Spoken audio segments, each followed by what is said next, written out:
Hello everyone, welcome back. So this is Bhavna Puri and today we will talk about biological classification.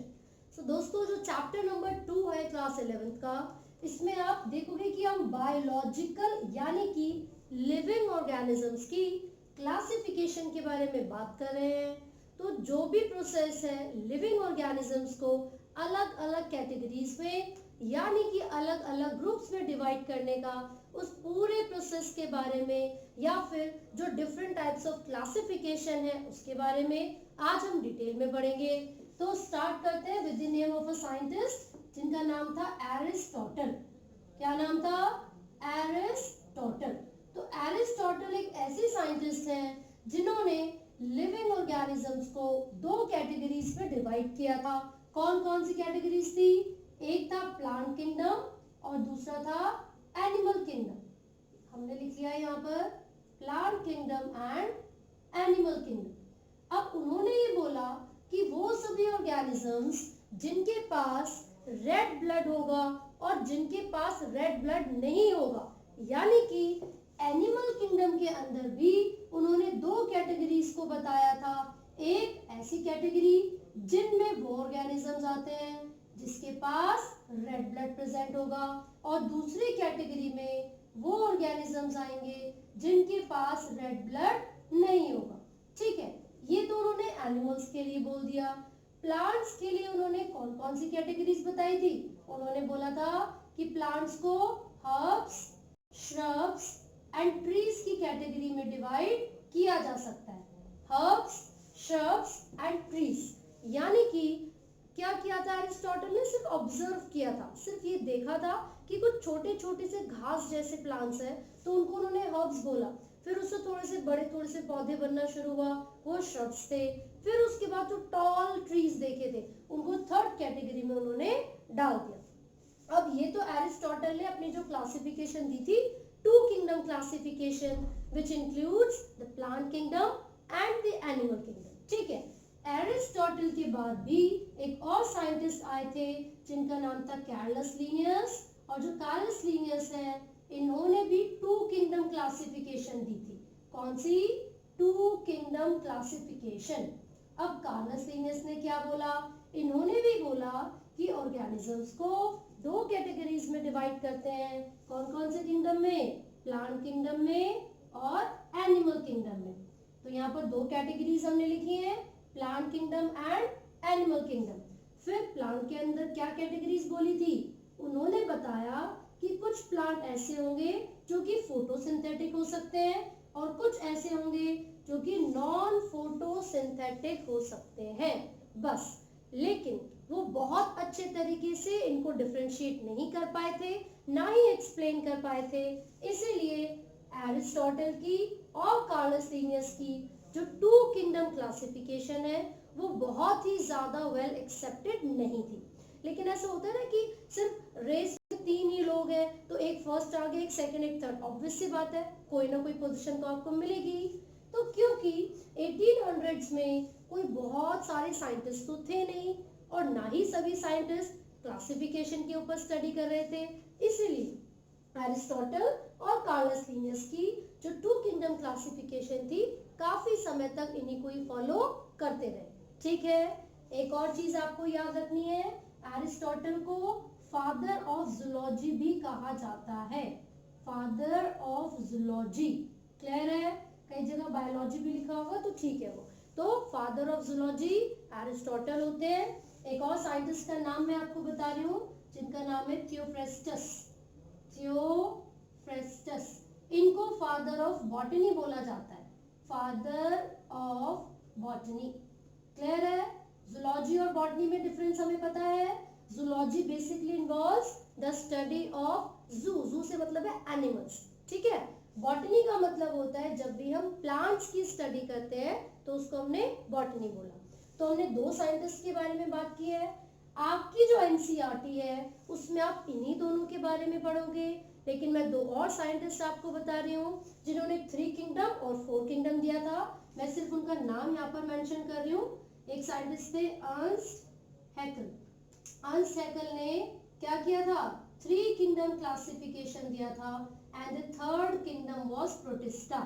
ठीक है, फिर उसके बाद आए थे कोपलैंड, इन्होंने 4 किंगडम क्लासिफिकेशन दिया था and the 4th kingdom was Monera. कौन सा था 4th kingdom? Monera. And then the most important one was R.H. Whittaker.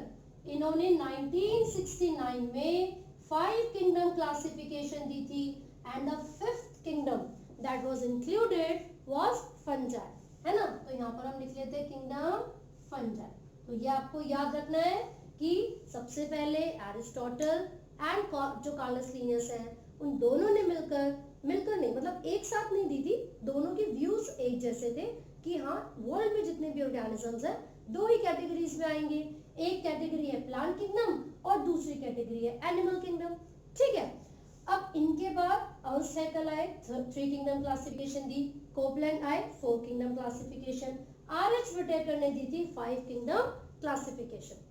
अब हम डिटेल में पढ़ेंगे R.H. विटेकर की क्लासिफिकेशन को, लेकिन उससे पहले आपको ये जानना जरूरी है कि वो कौन से फैक्टर्स हैं, वो कौन सी ऐसी जरूरतें हैं जिसके बेसिस पर हमें आगे ये रियलाइज हुआ कि यार ये 2 किंगडम 3 किंगडम की जो क्लासिफिकेशन है इससे काम नहीं चलेगा। तो वो कौन कौन से फैक्टर्स हैं फटाफट से देख लेते हैं। एक तो ये जो साइंटिस्ट थे वो डिफरेंशिएट नहीं कर पाए थे unicellular and multi cellular organisms में। किस में? They could not differentiate between unicellular and multi cellular organism. काफी जगह पर वो ये भी नहीं बता पाए कि कौन से ऑर्गेनिजम्स ऑटोट्रॉपिक है और कौन से हेटेरोट्रॉपिक है, मतलब कि वो अलग अलग कैटेगरीज में उनको नहीं डाल पाए, ठीक है। साथ ही साथ हर जगह फोटोसिंथेटिक और नॉन फोटोसिंथेटिक ऑर्गेनिजम्स को भी क्लासिफाई नहीं किया गया था।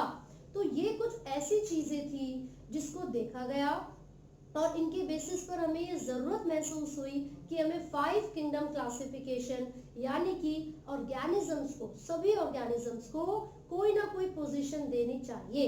इसीलिए 1969 में R.H. विटेकर आए जिन्होंने 5 किंगडम क्लासिफिकेशन दी थी और वो 5 किंगडम्स कौन कौन से थे?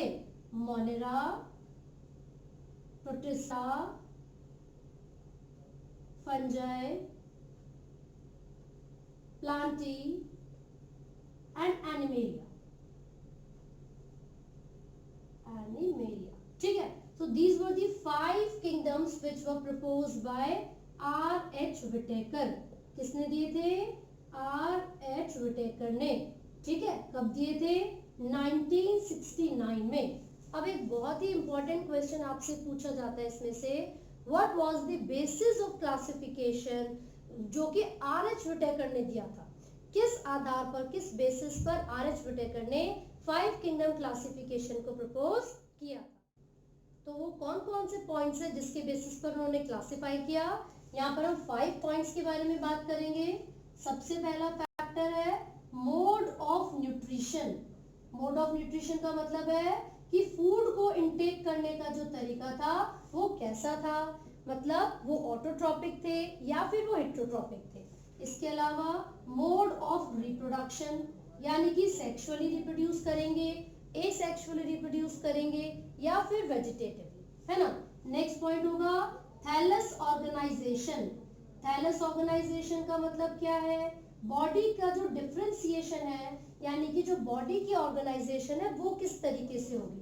इसी के साथ साथ सेल स्ट्रक्चर को उन्होंने ऑब्जर्व किया था एंड इवोल्यूशनरी रिलेशनशिप, उसको बोलेंगे फाइलोजेनेटिक रिलेशनशिप।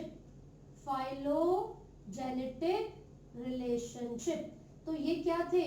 ये वो 5 बेसिस थे जिसके आधार पर R.H. विटेकर ने सभी ऑर्गेनिजम्स को 5 डिफरेंट कैटेगरीज में डिवाइड किया था। तो इन्हीं के साथ साथ आपको याद रखना है कि एनसीईआरटी में कुछ एग्जाम्पल भी दिया हुआ है, जैसे कि आपको एक एल्गी का एग्जाम्पल दिया हुआ है। उसमें ये बोला है कि जो क्लोरेला है उसको पहले किसी और कैटेगरी में डालते थे लेकिन बाद में किसी और कैटेगरी में डाल दिया, तो बच्चे काफी कंफ्यूज होते हैं उसको लेकर। तो एक चीज मैं यहाँ पर मेंशन कर देती हूँ, ऐसा बोला जाता है कि 5 किंगडम क्लासिफिकेशन की अगर हम बात करेंगे तो उन्होंने सेल स्ट्रक्चर को भी तो ऑब्जर्व किया था। भाई सेल स्ट्रक्चर को ऑब्जर्व करने का मतलब है कि कोई सेल सिंगल सेल्ड है मतलब यूनिसेल्युलर है या फिर मल्टी सेल्युलर है, प्रोकैरियोटिक है या फिर यूकैरियोटिक है। ठीक है, तो आपको याद रखना है किंगडम प्रोटिस्टा में काफी सारे एल्गी को डाला गया था। क्लोरेला की हम यहाँ पर बात कर रहे हैं, है ना। तो ये एग्जाम्पल जो है वो बहुत इंपॉर्टेंट है, ये आपको याद रखना है। किंगडम प्रोटिस्टा की अगर मैं बात करूंगी तो सारे single cell eukaryotic organisms Protista के अंदर ही इंक्लूड किए जाते हैं। क्लियर है। इसके साथ साथ आपको गिवन है कि जो फंगस होती हैं यानी कि जो फंजाई है इनके पास एक सेल वॉल प्रेजेंट होगी and this cell wall has a composition of chitin, यानी कि जो फंगस की सेल वॉल होती है वो काइटिन से मिलकर बनी हुई है, जिसको हम बोलेंगे एन एसिटाइल ग्लूकोज अमाइन। यानी कि जो एन एसिटाइल ग्लूकोज अमाइन है वो कंपोजिशन है जो कि फंगस की सेल वॉल यानी कि काइटिन की फॉर्मेशन करेगा। ठीक है। इसी के साथ साथ आपको ये भी याद रखना है कि जो अर्लियर क्लासिफिकेशन थी उसमें काफी सारे ऑर्गेनिजम्स को एक ही कैटेगरी में डाला गया था, even if they all were different. For example जैसे बैक्टीरिया हो गए, मतलब साइनोबैक्टीरिया है, एल्गी है, जिम्नोस्पर्म, एंजियोस्पर्म, टेरिडोफाइट, सबको प्लांट किंगडम में डाला और फंजाई को भी प्लांट किंगडम में डाला। किस बेसिस पर कि भाई इन सभी के पास सेल वॉल होती है, लेकिन कुछ यूकैरियोटिक है और कुछ प्रोकैरियोटिक है, तो ये तो एक कैटेगरी में नहीं आने चाहिए। साथ ही साथ इनकी जो सेल वॉल का कंपोजिशन होता है वो भी वेरी करेगा। जैसे कि मैंने आपको बताया कि फंगस की जो सेल वॉल है वो काइटिन से बनी है, लेकिन जो प्लांट्स की सेल वॉल होती है वो तो सेल्यूलोज से बनी होगी। तो इसका मतलब ये हुआ कि इन ऑर्गेनिजम्स को एक कैटेगरी में नहीं डालना चाहिए था। इसीलिए जब 5 किंगडम क्लासिफिकेशन को फॉलो किया गया तो इन सबको अलग अलग कैटेगरीज में डाला गया। ठीक है, मैंने एक एग्जांपल ऑलरेडी आपको क्लोरेला का बताया था। एक और एग्जांपल यहाँ पर आप लोगे विच इज क्लेमाइडोमोनास। ये क्या है? एल्गी है। क्लोरेला और क्लेमाइडोमोनास दोनों ही एल्गी हैं। इनको तो एल्गी के अंदर डालना चाहिए, लेकिन क्योंकि ये सिंगल सेल्ड है और यूकैरियोटिक है, इसीलिए 5 किंगडम क्लासिफिकेशन के आधार पर इन दोनों एल्गा को पैरामीशियम और अमीबा के साथ किंगडम प्रोटिस्टा में डाल दिया गया है। तो ये बहुत इंपॉर्टेंट क्वेश्चन है नीट के रिस्पेक्ट में भी कि ये जो क्लेमाइडोमोनास और क्लोरेला है कौन सी कैटेगरी के अंडर डाले गए हैं 5 किंगडम क्लासिफिकेशन के हिसाब से। तो आप बताओगे प्रोटिस्टा के अंदर उनको प्लेस किया गया। ठीक है, अब हम बात करेंगे इन पांचों किंगडम्स के बारे में, इनका ओवरव्यू लेंगे और आर.एच. व्हिटेकर ने क्या क्या चीजें बताई थी इनके बारे में उसको पढ़ेंगे। तो एक टेबल फटाफट से हम बना लेते हैं यहाँ पर, क्योंकि उस टेबल के बेसिस पर इन पांचों किंगडम को स्टडी करना बहुत आसान होगा। So here we have the table. अब हम देखेंगे कि इन पांचों किंगडम्स को किस बेसिस पर क्लासिफाई किया हुआ है, वो कौन कौन से फैक्टर्स हैं। राइट, तो सबसे पहले यहाँ पर मोनेरा के बारे में बात करेंगे।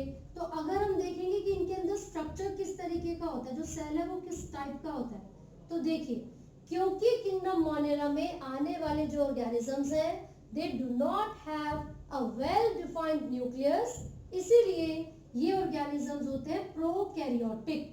तो सबसे पहले हमने यहाँ पर लिख लिया है दीज ऑर्गेनिजम्स आर प्रोकैरियोटिक। लेकिन protista, fungi, plantae and animalia इन चारों के पास ही वेल डिफाइंड न्यूक्लियस होगा, इसीलिए इनको बोलते हैं यूकैरियोटिक। ठीक है, यहाँ पर भी यूकैरियोटिक, प्लांटी भी और एनिमेलिया भी। नेक्स्ट, अगर ये प्रोकैरियोटिक है, अगर इनके पास वेल डिफाइंड न्यूक्लियस ही नहीं है तो क्या इनके पास न्यूक्लियर मेम्ब्रेन होगी? नहीं होगी। तो यहाँ पर नो, किसके बारे में बात हो रही है? Nuclear membrane. क्योंकि ये प्रोकैरियोटिक है, they do not have a well defined nucleus, this is the reason they do not have a nuclear membrane. Yes, इनके पास होती है न्यूक्लियर मेम्ब्रेन, क्योंकि ये सभी क्या है, यूकैरियोटिक होंगे। बिल्कुल ठीक। आगे देखिए, अब यहाँ पर जो इनका सेल ऑर्गेनाइजेशन है वो किस तरीके की है, सेल की जो ऑर्गेनाइजेशन है वो किस तरीके की है। तो देखिए, मोनेरा में आने वाले जो ऑर्गेनिजम्स हैं दीज आर यूनिसेल्यूलर, यानी कि ये सिंगल सेल्ड होंगे। प्रोटिस्टा में भी जितने भी ऑर्गेनिजम्स आएंगे वो यूनिसेल्यूलर होंगे। Then how will we differentiate, भाई अभी तो बताया ये प्रोकैरियोटिक है ये यूकैरियोटिक है, तो इसी बेसिस पर डिफरेंशिएट करेंगे। हालांकि दोनों यूनिसेल्यूलर हैं, लेकिन मोनेरा प्रोकैरियोटिक और प्रोटिस्टा यूकैरियोटिक होते हैं। यहाँ पर मल्टी सेल्यूलर और लूज टिश्यूज भी मिलेंगे आपको, ठीक है। बिल्कुल ऐसा ही प्लांट में होगा, मल्टी सेल्यूलर होंगे, लूज टिश्यूज भी प्रेजेंट होंगे, ऑर्गन की फॉर्मेशन यहाँ पर स्टार्ट हो जाती है। And here you find organ and organ system. अब हम बात करेंगे इनकी सेल वॉल के बारे में। तो भाई मोनेरा में जो ऑर्गेनिजम्स आते हैं उनकी सेल वॉल है या नहीं, और अगर है तो किस चीज से बनी है। यहाँ पर जो सेल वॉल होती है वो पॉलीसैकेराइड और अमीनो एसिड से मिलकर बनी है, अमीनो एसिड्स। प्रोटिस्टा में जो सेल वॉल होगी, क्या प्रोटिस्टा के पास सेल वॉल होती है, ओनली सम ऑफ देम, यानी कि बहुत ही कम ऐसे ऑर्गेनिज्म है जिनके पास सेल वॉल प्रेजेंट है। फंगस की सेल वॉल किससे बनी है, अभी डिस्कस किया था, काइटिन से बनी है। इसका कंपोजिशन क्या है, एन एसिटाइल ग्लूकोज अमाइन, ठीक है। प्लांट की जो सेल वॉल है वो सेल्यूलोज से बनी होती है, और एनिमल्स में सेल वॉल नहीं है, इंस्टेड यानी कि इसकी जगह पर दे हैव सेल मेम्ब्रेन। क्या प्रेजेंट होगा, सेल मेम्ब्रेन। यहां तक समझ आया, आगे बढ़ेंगे। नेक्स्ट टॉपिक है न्यूट्रिशन। भैया इनका मोड ऑफ न्यूट्रिशन कैसा है, ठीक है। सेल टाइप देख लिया, सेल स्ट्रक्चर देख लिया, न्यूक्लियर मेम्ब्रेन है या नहीं वो भी देख लिया, साथ ही साथ सेल वॉल अगर है तो किससे बनी है वो भी देख लिया, ठीक है। अब यहाँ पर आप ये देखोगे कि ये जो सभी कैटेगरीज हैं, यानी कि जो पांचों किंगडम्स हैं, इनके अंदर फूड को इनटेक करने का प्रोसेस कैसा होगा। तो देखिए, किंगडम मोनेरा में सबसे पहले मैं एग्जांपल बता रही हूँ, it includes all the bacteria, इसमें सारे के सारे बैक्टीरिया आएंगे। प्रोटिस्टा का एग्जांपल शायद आप सभी को पता होगा, अमीबा हो गया, पैरामीशियम हो गया, है ना। तो ये सब क्या है, सिंगल सेल यूकैरियोटिक। फंगस में मशरूम का एग्जांपल ले सकते हो आप, ठीक है, राइजोपस का एग्जांपल ले सकते हो। इसके अलावा प्लांट्स के तो बहुत सारे एग्जांपल्स आपको पता है, और एनिमल्स के भी, ठीक है, एल्गी वगैरह सब इसके अंदर आएंगे, और एनिमल्स में वर्टिब्रेट्स और इनवर्टिब्रेट्स, ठीक है। अब मोड ऑफ न्यूट्रिशन देखिए, दो तरीके का हम पढ़ेंगे। एक हो सकता है ऑटोट्रोपिक वो ऑर्गेनिज्म होंगे जो कि अपने फूड को खुद से प्रिपेयर कर सकते हैं in the presence of sunlight और in the presence of chemical. तो ऐसे ऑर्गेनिज्म जो कि सनलाइट की प्रेजेंस में अपना खाना बनाएंगे वो फोटोसिंथेटिक होते हैं, और जो केमिकल की प्रेजेंस में बनाएंगे वो कीमोसिंथेटिक होते हैं। तो ये जो किंगडम मोनेरा में आएंगे ना ऑर्गेनिज्म, वो फोटोसिंथेटिक भी हो सकते हैं और कीमोसिंथेटिक भी। एंड दूसरा टाइप क्या है, हेटेरोट्रोपिक। इसका मतलब है वो सभी ऑर्गेनिजम्स जो कि अपने फूड के लिए दूसरों के ऊपर डिपेंड करेंगे। तो मैं ये बोल रही हूँ सारे मोनेरा नहीं है जो ऑटोट्रोपिक है, मोस्ट ऑफ देम आर हेटेरोट्रोपिक। जो मेजॉरिटी ऑफ मोनेरा होगी, यानी कि मेजॉरिटी ऑफ बैक्टीरिया होंगे, वो हेटेरोट्रोपिक होंगे।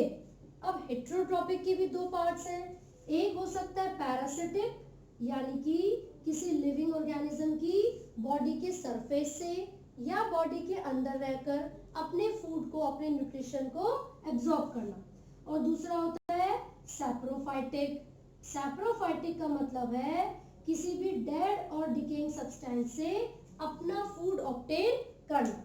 तो ये हमने किंगडम मोनेरा के बारे में बात की है। Now we will talk about the protista.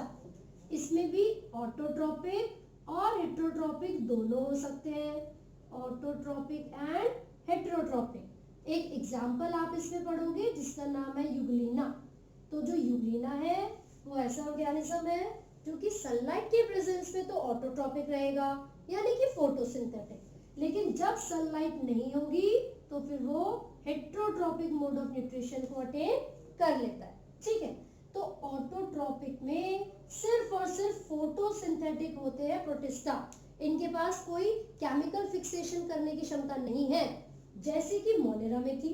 वो केमिकल की प्रेजेंस में भी फूड बना रहे थे। क्यों भाई?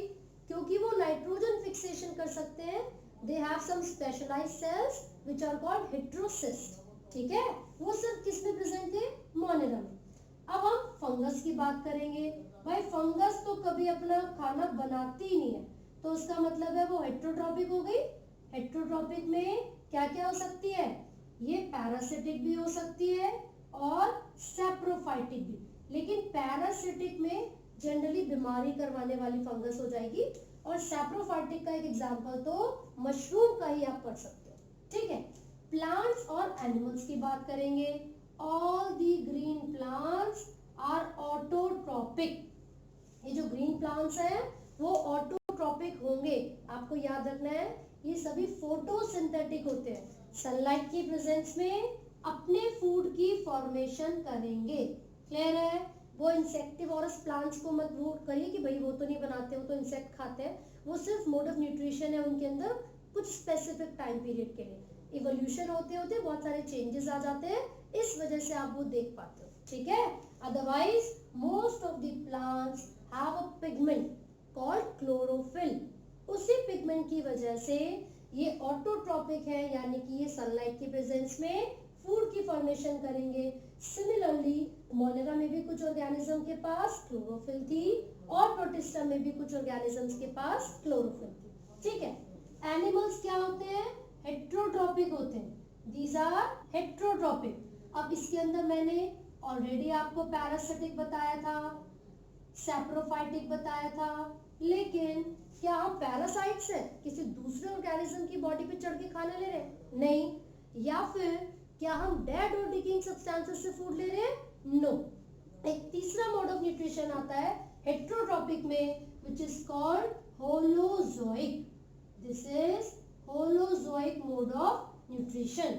इसके अंदर 5 स्टेप्स आएंगे, जैसे कि हम लोग करते हैं। हम लोगों के अंदर जो फूड को इनटेक करने का प्रोसेस है पूरा, यानी कि जो मोड ऑफ न्यूट्रिशन है वो होलोजोइक होता है। क्यों? देखिए, सबसे पहला स्टेप होता है ingestion, which means intake of food. जैसे ही वो फूड हमारी बॉडी में जाएगा, ब्रेकडाउन का प्रोसेस स्टार्ट हो जाता है, यानी कि सेकंड स्टेप होगा डाइजेशन। उसके रिजल्ट में जितना भी नेसेसरी सब्सटेंस थे वो बॉडी में एब्जॉर्ब हो जाते हैं, और फिर चौथा पॉइंट ये होगा कि जितने भी एब्जॉर्ब सब्सटेंसेस हैं पूरी बॉडी में सर्कुलेट होंगे, क्योंकि जो ब्लड है वो एक सर्कुलेटरी सिस्टम में इन्वॉल्व रहता है हमेशा, और क्या करेगा, जो भी जरूरत की चीजें हैं बॉडी के अलग अलग पार्ट्स तक पहुंचाएगा। तो चौथा पॉइंट क्या हुआ? असिमिलेशन। लेकिन अब कुछ ऐसे भी सब्सटेंसेस होंगे जो कि क्या रह गए? रिमेन, यानी कि अनडाइजेस्टेड रह गए, तो उनको बॉडी के बाहर रिलीज किया जाता है by the process called excretion.